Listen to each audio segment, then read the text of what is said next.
नमस्कार दोस्तों, आज इस कहानी के ज़रिए हम जानेंगे कि दूसरों की मन की बातें कैसे जान सकते हैं। एक बार एक राजा था जो अपने राज्य में बहुत प्रसिद्ध था।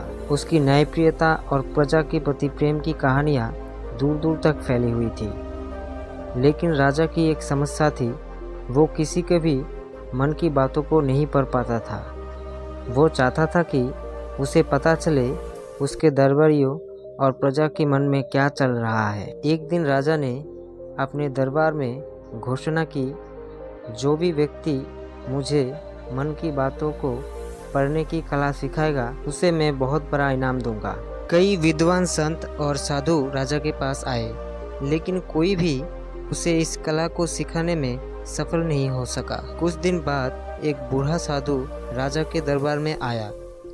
वो साधु दिखने में बहुत साधारण था, लेकिन उसकी आंखों में गहरी चमक थी। उसने राजा से कहा, मैं आपको मन की बातों को पढ़ने की कला सिखा सकता हूँ, लेकिन आपको धैर्य और ध्यान की आवश्यकता होगी। राजा ने सहस्त्र स्वीकार किया और साधु के साथ कुछ दिनों के लिए एकांत में चला गया। साधु ने राजा से कहा, अगर तुम सच में दूसरों की मन की बातें जानना चाहते हो तो सबसे पहले तुम्हें अपने मन की गहराई को समझना होगा। जब तुम अपने मन को पूरी तरह से समझ लोगे, तब दूसरों की मन की बातें भी स्पष्ट हो। राजा ने ध्यान और आत्मनिरीक्षण की प्रक्रिया शुरू की। कई दिन बीत गए और राजा ने धीरे धीरे अपने मन को समझना शुरू किया। उसे अपने ही मन की भय, संदेह और इच्छाओं का सामना करना पड़ा।